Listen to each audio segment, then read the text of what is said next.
بسم اللہ الرحمن الرحیم۔ پیارے ناظرین، آج کی آنے والی رات عام رات نہیں ہے۔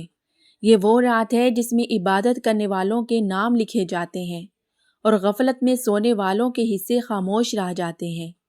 یاد رکھیے، جو شخص آج کی رات کو پہچان لے، اس کے لیے کل 15 شعبان کا روزہ محض بھوک نہیں بلکہ قبولیت کی مہر بن جاتا ہے۔ پیارے ناظرین، بہت سے لوگ اس رات سے بے خبر ہیں، اس لیے وہ عبادت بھی کرتے ہیں مگر وہ اثر محسوس نہیں کرتے جو اس رات اور اس روزے میں چھپا ہوا ہے۔ آج کی رات اگر صحیح طریقے سے گزار لی جائے تو آنے والا سال بدل سکتا ہے۔ آج کی آنے والی رات کو معمولی نہ سمجھنا، کیونکہ یہ وہ رات ہے جو سال بھر کے فیصلوں کی بنیاد رکھتی ہے۔ وہ جو شخص آج عبادت سے غافل رہا، کل 15 شعبان کا روزہ بھی اس خلا کو پورا نہیں کر پاتا جو اس رات کی بے قدری سے پیدا ہوتا ہے۔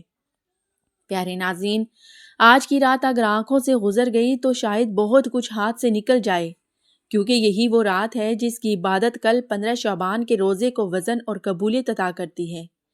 لوگ کل 15 شعبان کے روزے کی تیاری کر رہے ہیں، مگر 90% لوگ نہیں جانتے کہ اس روزے کی اصل طاقت آج کی آنے والی رات میں چھپی ہوئی ہے۔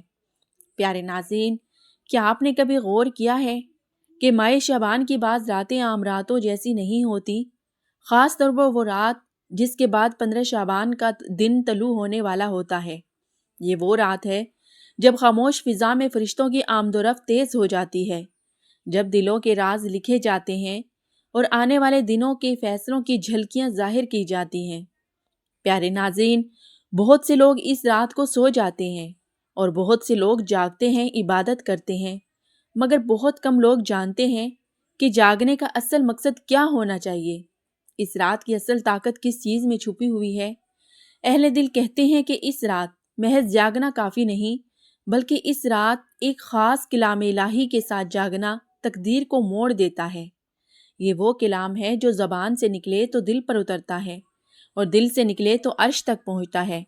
اس لیے بزرگان دین فرماتے ہیں کہ جو شخص 14 شعبان کی رات آنکھیں کھلی رکھ کر مگر دل سویا ہوا ہو، وہ اس رات کی برکت سے محروم رہ جاتا ہے، اور جو شخص دل کو جگا لے اگرچہ جسم تھکا ہوا ہو، وہ اس رات کا اصل راز پا لیتا ہے۔ اسی رات کے بارے میں کہا جاتا ہے کہ غریب کی دعا میں وزن آ جاتا ہے، بیمار کی آہ میں اثر پیدا ہو جاتا ہے اور ضرورت مند کی فریاد راستہ ڈھونڈ لیتی ہے۔ اس رات کی خاموشی عام خاموشی نہیں ہوتی، یہ وہ خاموشی ہے جس میں اللہ کی رحمت بولتی ہے، مگر شرط یہ ہے کہ بندہ صحیح کلام کے ساتھ اللہ کے سامنے کھڑا ہو۔ وہ کلام جس میں نعمتوں کا ذکر ہے، سوال ہے، یاد دہانی ہے، شکر کی تعلیم ہے۔ یہی وجہ ہے کہ جو لوگ برسوں سے تنگی رزق میں مبتلا ہوتے ہیں، وہ اس رات اس کلام کو اپناتے ہیں تو ان کے حالات بدلنا شروع ہو جاتے ہیں۔ جو لوگ بیماری کے ساتھ بستر سے لگے ہوتے ہیں، وہ اسی رات اسی کلام پاک کے سائے میں شفا کی امید پاتے ہیں، اور جو لوگ دل کے بوجھ اٹھائے پھرتے ہیں، وہ اسی رات ہلکا محسوس کرنے لگتے ہیں۔ پیارے ناظرین، یہ کوئی افسانہ نہیں بلکہ اہل علم تجربے کی بات ہے۔ ماہ شعبان کی یہ رات دراصل رمضان کی دہلیز ہے، اور اس دہلیز پر وہی شخص کامیاب ہوتا ہے جو اس رات اللہ کی نعمتوں کو پہچان لے، کیونکہ جو نعمت کو پہچان لیتا ہے وہ شکر گزار بن جاتا ہے، اور جو شکر گزار بن جائے اس کی زندگی میں کمی نہیں رہتی۔ پیارے ناظرین، یہی وہ نکتہ ہے جو اکثر لوگ نہیں جانتے، اس لیے وہ اس رات جاگتے تو ہیں مگر محروم رہتے ہیں۔ اب فیصلہ آپ کے ہاتھ میں ہے۔ پیارے ناظرین، 14 شعبان کی رات یہ تو عام رات بن کر گزر جائے گی، یا پھر وہ رات بنے گی جس کے بعد آپ اپنی زندگی میں واضح تبدیلی محسوس کریں گے۔ یہ کلام پاک آج بھی وہی طاقت رکھتا ہے جو صدیوں پہلے رکھتا تھا، فرق صرف اتنا ہے کہ مانگنے والے کتنے سچے ہیں۔ اگر آپ نے اس رات جا کر دل سے اس کلام پاک کو پڑھ لیا تو ممکن ہے یہی رات آپ کی محرومیوں کی آخری رات ہوگی، کیونکہ جب اللہ کی رحمت متوجہ ہو جائے تو پھر کسی دروازے کے بند رہنے کی کوئی وجہ نہیں رہتی۔ اب سوال یہ ہے کہ وہ کون سا کلام پاک ہے جو 14 شعبان کی رات کو جاگنے والوں کے لیے خزانہ بن جاتا ہے؟ وہ کون سی صورت ہے جو غریب کو امیر، بیمار کو صحت مند اور ضرورت مند کو بے نیاز کر دیتی ہے؟ وہ کون سی عظیم صورت ہے جس کے بارے میں اہل دل کہتے ہیں کہ ماہ شعبان میں اس کی تلاوت آسمانوں میں خاص طور پر سنی جاتی ہے۔ وہ کون سا نور ہے جو غریب کو امیر بنا دیتا ہے، بیمار کے بدن میں شفا کی لہر دوڑا دیتا ہے اور ضرورت مندوں کی جھولی امید سے بھر دیتا ہے۔ پیارے ناظرین، یہ کوئی کہانی نہیں، یہ قرآن مجید کی ایک زندہ حقیقت ہے جو صدیوں سے اہل ایمان کے تجربے میں ہے۔ ماہ شعبان وہ مقدس مہینہ ہے جس میں رحمتوں کے دروازے عام دنوں سے زیادہ کھلے ہوتے ہیں۔ اسی مہینے کو نبی پاک صلی اللہ علیہ وآلہ وسلم نے اپنی طرف منسوب فرمایا اور اسی مہینے میں اعمال اللہ کے حضور پیش کیے جاتے ہیں۔ اسی لیے بزرگان دین فرماتے ہیں کہ جو شخص اس مہینے میں قرآن سے خاص تعلق جوڑ لیتا ہے، اس کی تقدیر میں نرمی آ جاتی ہے، دل کی سختی پگھلنے لگتی ہے اور رزق کے بند دروازے کھلنے لگتے ہیں، مشکلات حل ہونے لگتی ہے۔ اب سوال یہ ہے کہ وہ کون سی صورت ہے جسے ماہ شعبان میں لازمی پڑھنے کا کہا جاتا ہے؟ تو اہل علم اور اہل روحانیت کی ایک بڑی جماعت سورہ رحمان کی طرف اشارہ کرتی ہے، جسے دلہن قرآن پاک بھی کہا گیا ہے۔ پیارے ناظرین، یہ وہ صورت ہے جس میں ایک ہی سوال بار بار آتا ہے اور ہر بار دل سے ایک پردہ ہٹ جاتا ہے۔ وہ صورت جس کے بارے میں اہل دل کہتے ہیں کہ اس کی تلاوت کے وقت فرشتے رک جاتے ہیں، اور وہ صورت حقیقت میں ہے سورہ رحمان۔ پیارے ناظرین، یہ وہ صورت ہے جس میں اللہ تعالی نے اپنی نعمتوں کا ذکر ایک ایک کر کے فرمایا ہے اور ہر نعمت کے بعد انسان اور جن دونوں سے سوال کیا ہے۔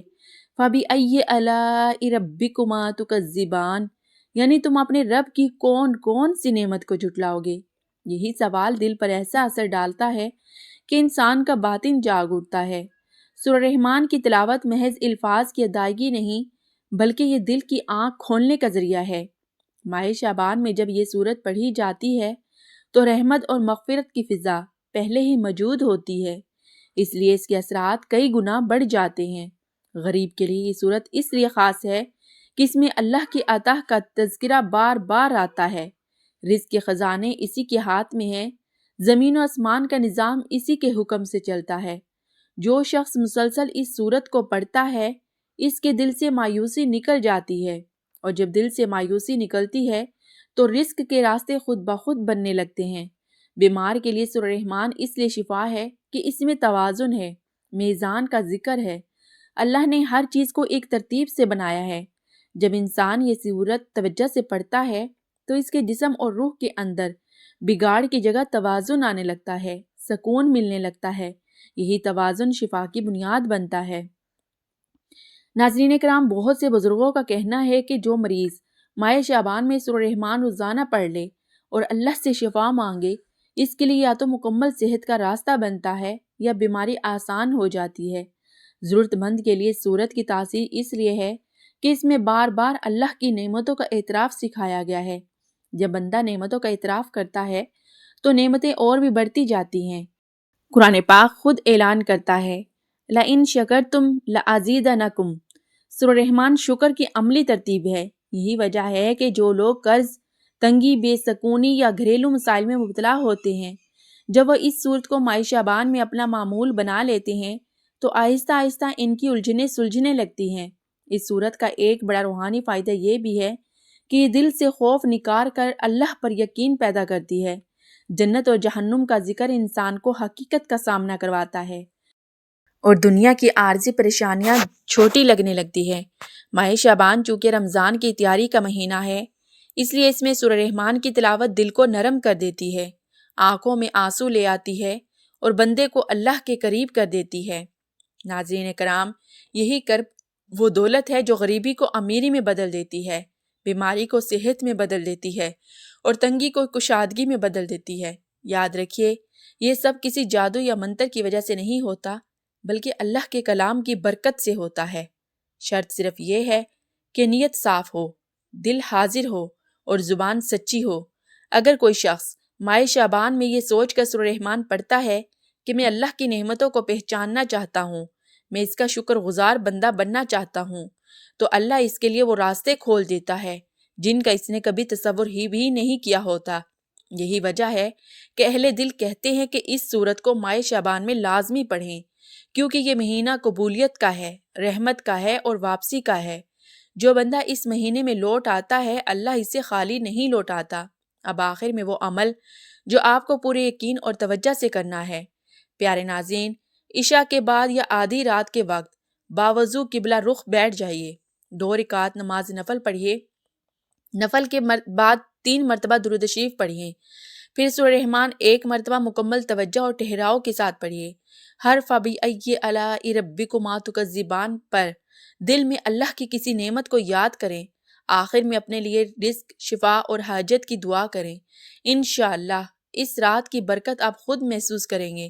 انشاءاللہ اس صورت کی برکت سے آپ خالی ہاتھ نہیں اٹھیں گے۔ اگر یہ بات آپ کے دل کو چھو گئی ہو تو ویڈیو کو لائک ضرور کریں تاکہ یہ پیغام مزید دلوں تک پہنچ سکے، اور اسے شیئر کریں خاص طور پر ان لوگوں کے ساتھ جو ماہ شعبان کی اس بابرکت رات سے فائدہ اٹھانا چاہتے ہیں۔ کمنٹ میں صرف یا اللہ لکھیے تاکہ ہم سب ایک دوسرے کی دعاؤں میں شامل ہو جائیں۔ جزاک اللہ۔